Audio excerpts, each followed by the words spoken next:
Hey guys, Cassie Cat the Mechanic here, and today in this video I'm going to show you how to replace a fuel pump in your car or truck. In this case we'll be working on my 1997 Chevy Malibu. That was a great sedan. So I'm going to go over let's go over the safety tip over here. Here's a safety tip over here. Always wear safety glasses when working on your vehicle. Wear other personal protective equipment when necessary. For example, gloves or closed-toe shoes. So let's go over this. Let's go over the steps. Step 1. Park the vehicle on a solid level surface and set the parking brake. Step 2. On most vehicles, the electric fuel pump is located in the fuel tank. Open the fuel cap and have an assistant turn the key to the on position while you listen at the filler opening. The fuel pump will hum for 2 to 3 seconds if the pump is working. So when you turn it to the run position, listen for a hum or whine from the fuel pump in the rear of the car. Just to give you an idea, in my mom's 2012 Honda Civic, ready, listen to fuel pump prime. So you can hear that fuel pump run for 2 to 3 seconds. It runs like that so it can build up fuel pressure and start the car. In this case, when we turn it to the run position, we don't hear that fuel pump prime, but that doesn't mean the fuel pump is bad. It could be something simple as a fuse that you need to check and replace. So grab your owner's manual and we're looking for fuses. If the fuel pump does not make a sound, replacing the pump may be necessary. Step 3. Locate and check the fuel pump fuse or fuel pump relay. And over here, the fuse should be right over here. So we'll remove that and we'll check it. There's no break in the connection. Our fuse is good. So next we'll check the fuel pump relay. And then something will reset. Alright. Step 4. If the fuse is blown, replace it with a fuse of the same amperage. Check fuel pump operation. If the fuel pump works, you've solved the problem. Step 5. If the fuse or relay are okay, check for power and ground at the fuel pump. Removing the fuel tank or the back seat may be necessary.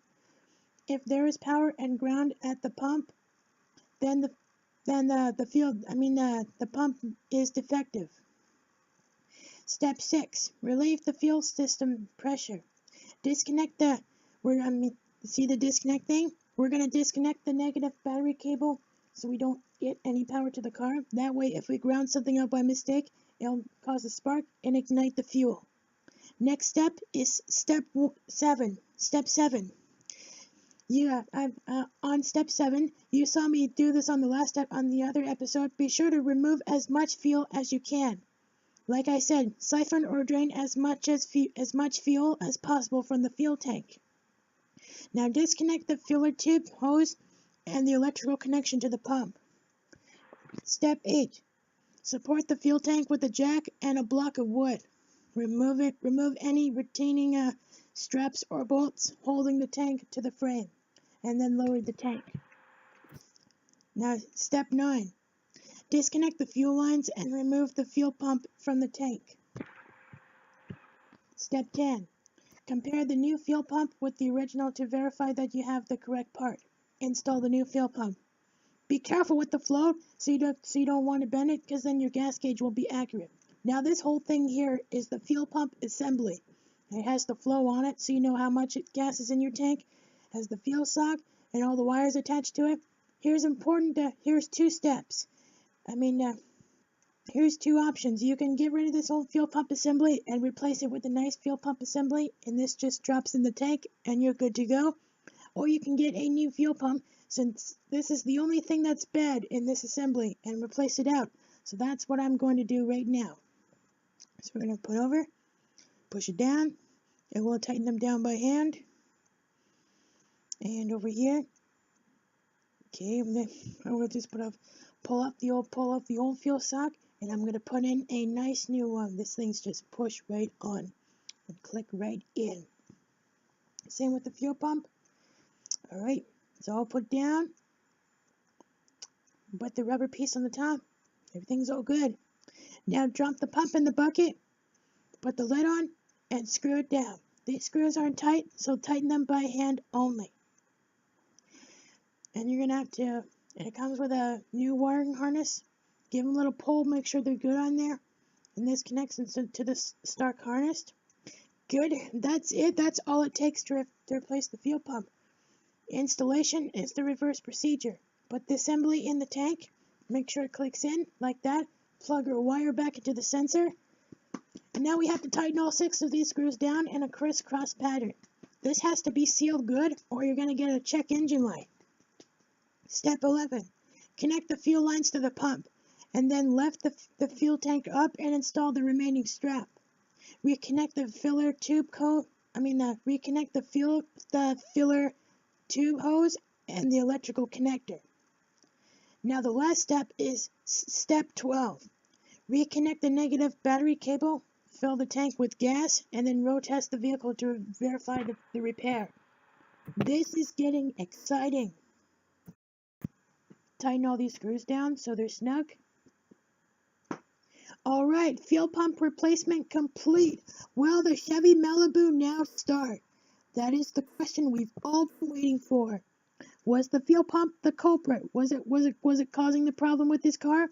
Is that why the guy donated the car? Is that why I want it for $100 on an auction site? Let's connect the negative terminal and find out. Man, oh man, am I excited. I cannot wait to see if this baby starts up. We're plumbing with our diagnosis. Pretty sure it's the fuel pump. We're about to find out. So when you change out a fuel pump, all you do is you want to turn it to the REM position, shut it off. Alright, turn it to the REM position, shut it off. One more time. And that does, you know what that does? That pressurizes the fuel. And that's just filling the fuel lines with gas, because you empty them when you replace the fuel pump. So we're in park, and the key's on the on position. Here goes moment of truth. Come on, baby, start up. The Chevy Malibu daily driver. Oh man, she's alive. This is great. Oh man, that's exciting. This is great. Oh man, that's exciting. Okay, no warning lights. We got fuel pressure, oil pressure, good battery. Good. And does that engine sound good or what? We got 30 psi fuel pressure, which is great. This engine is just brilliant. That is very exciting. So we got the car started. The fuel pump was the culprit. And that is how you diagnose and replace the fuel pump in your car or truck. My favorite baby is now alive.